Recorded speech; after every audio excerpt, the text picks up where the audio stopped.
Hi, it's Scott, ROCKFILE, back with another podcast review. Going to talk about the 1988 film, The Lair of the White Worm.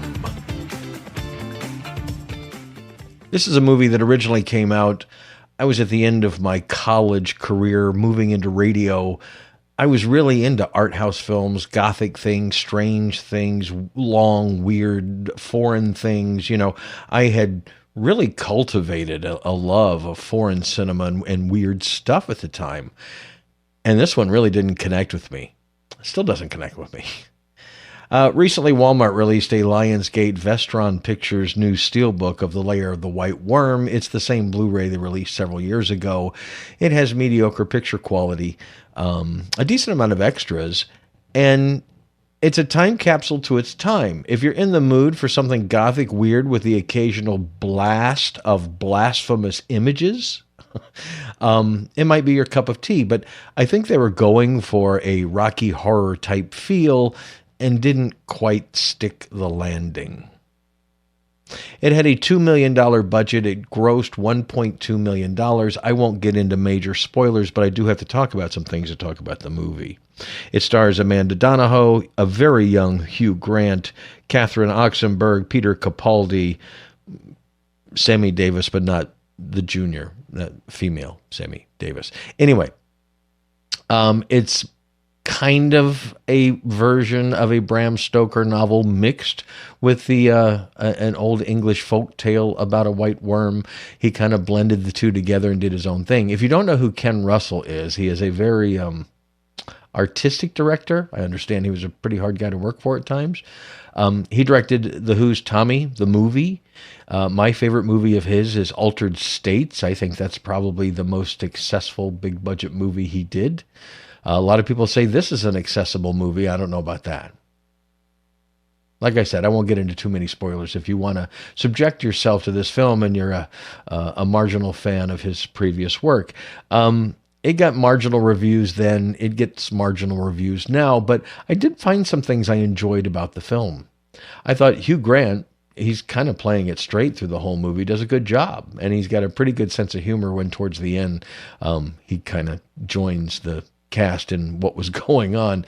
Some of the special effects are very rudimentary, very primitive. They did the thing in the late 80s where they filmed a scene and then they put flames behind it, but the flames kind of bleed through because the green screen at the time, or was it blue screen back then, just didn't work as well as it does these days. Anyway, so you have this movie that takes place, earlier in the century. It's a simple small village. He's a gentleman is excavating some things and finds this giant skull. They think it's originally a dinosaur. It turns out not to be. It's the head of this incredibly weird worm, this phallic kind of worm. Once they bring the skull in the house, of course, weird things start to happen. Woman touches a crucifix on the wall, and all of a sudden she has a vision of Roman soldiers raping people at the foot of the crucifixion with a giant white worm wrapped around Jesus. It's pretty jarring when the movie really starts out kind of like The Wicker Man, small village, strange things are going on kind of thing, and then all of a sudden you get that kind of thing, but that's Ken Russell. We get multiple visions like that throughout the movie. And then all bets are off in the third act. Again, I don't want to get into spoilers. They use practical effects. They use prosthetics. They use stop motion animation to a certain extent, puppets, you name it. They got some stuff in camera. There's some gory kills. I can't say that it's a movie I'm going to pull out and watch often. Hugh Grant and some of the other actors are very young. It's a very interesting film to watch. Maybe, imbibing the right substances with a group of friends on a Saturday night. This might be your own version of Mystery Science Theater 3000. It's not a terribly bad film. You could tell they were going for something artsy here. It's just you have a little bit of Rocky Horror and a little bit of Gothic horror and a little bit of over-the-top blasphemous horror, and it just kind of becomes a hodgepodge until it runs into some major special effects challenges for a $2 million movie, and then kind of ends. The ending, okay, I'll give them points for that. But all in all, this is a Ken Russell version of an amalgamation of a Bram Stoker novel that wasn't a very good one to begin with, and a folktale through his lens. And again, if you've watched a Ken Russell movie, you probably know what I'm talking about. You just get these random visions of weird things, and, you know, I guess it's showing us that the worm has been around forever, but when they get to the worm and the person and the thing and the...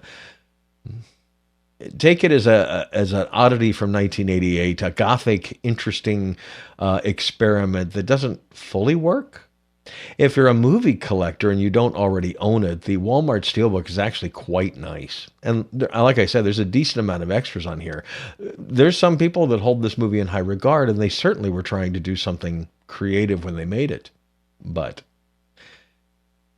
all these years later, I still come away with almost the same feeling, although I didn't remember the blasphemous scenes. Funny, when I was watching a lot of stuff like this in college, I probably, was numb to it. But watching it now, when we don't see that kind of imagery in modern movies, it was like, wow, I remember when they used to do stuff like that. That was kind of cool. So in that respect, it is a time capsule. And like I said, it's a nice little package. If you want to pick it up, it's under $20. The price is right if you can find it at a local Walmart or online. The Lair of the White Worm has never been one of my favorites. Ken Russell has never been one of my favorite directors, although I truly love Altered States. I should rewatch that and review it at some point. I'm Scott. I'm ROCKFILE. Thanks for taking time out of your day to listen to a podcast where I danced around spoilers to talk about a movie that I wasn't a big fan of. But, again, it might be your cup of tea if you're into that kind of thing. If not, more podcast reviews are coming up, including a brand new review of Marvel's Moon Knight, now that I've watched it on 4K disc. It's quite an amazing show. We'll talk about that coming up. Thanks for listening. Have a spectacular day.